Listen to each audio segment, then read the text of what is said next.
Shalom Bapak Ibu, Saudara yang dikasihi Tuhan, selamat pagi, senang bisa menyapa kita kembali di pagi hari ini.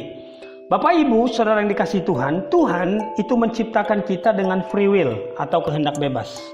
Nah itu artinya tidak semua dalam hidup ini Tuhan yang menentukan. Ada hal-hal di mana kitalah yang menentukannya untuk kebaikan kita. Ada satu kisah dalam Alkitab, namanya tidak disebutkan, tapi kita mengenal dia dengan perempuan pendarahan 12 tahun. Dalam Matius pasal 9 ayat 21 dikatakan begini Bapak Ibu Saudara dikasihi Tuhan. Karena katanya dalam hatinya, asal kujamah saja jubahnya, aku akan sembuh. Saya ulang. Karena katanya dalam hatinya, asal kujamah saja jubahnya, aku akan sembuh. Saya percaya Bapak Ibu Saudara yang dikasihi Tuhan, setiap kita pasti pernah membaca kisah ini. Ada seorang wanita pendarahan selama 12 tahun, dia telah berobat ke beberapa tabib namun dia tidak mengalami kesembuhan. Tetapi waktu dia mendengar Yesus lewat di tempat itu, dia berkata, asal kujamah saja jubahnya, maka aku akan sembuh. Nah Bapak Ibu Saudara yang dikasihi Tuhan, saya meyakini wanita ini sebelum mengalami kesembuhan dari sakit pendarahan yang dideritanya selama 12 tahun, dia pasti telah mendengar sepak terjang Yesus, di mana Yesus telah mengadakan banyak mujizat dan menyembuhkan banyak orang. Ada yang menarik menurut saya Bapak Ibu Saudara yang dikasihi Tuhan, kalau kita pelajari kitab Injil, cara Yesus menyembuhkan orang sakit itu ada macam-macam, ada caranya berbagai macam. Nah, ada caranya dengan meludah ke tanah, ada yang meletakkan tangan di atas orang sakit, ada yang dengan mengusir setan dalam orang itu, dan lain sebagainya. Menarik Bapak Ibu Saudara yang dikasihi Tuhan, karena wanita pendarahan ini, dia punya cara sendiri yang tidak lazim. Yaitu dia berkata, asal kujamah saja jubahnya, aku akan sembuh. Artinya Bapak Ibu Saudara yang dikasihi Tuhan, dia menetapkan point of touch yang mudah dijangkaunya sendiri. Saya ulang, wanita ini menetapkan point of touch yang mudah dijangkaunya sendiri. Wanita ini tidak berpikir ribet, meski cara itu saat itu sangat tidak lazim untuk dilakukan Bapak Ibu. Nah, apa pelajaran yang kita bisa pelajari dari bagian ini Bapak Ibu Saudara kasih Tuhan?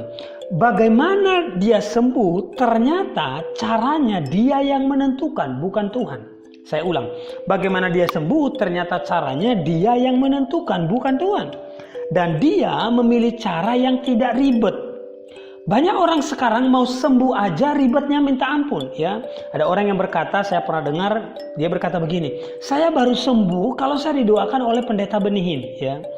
Pendeta Benihin kita tahu tidak ada di Indonesia, pendeta Benihin ada di luar sana. Nah, kalau yang datang mendoakan dia pendeta Beni yang lain, nggak akan sembuh. Kenapa?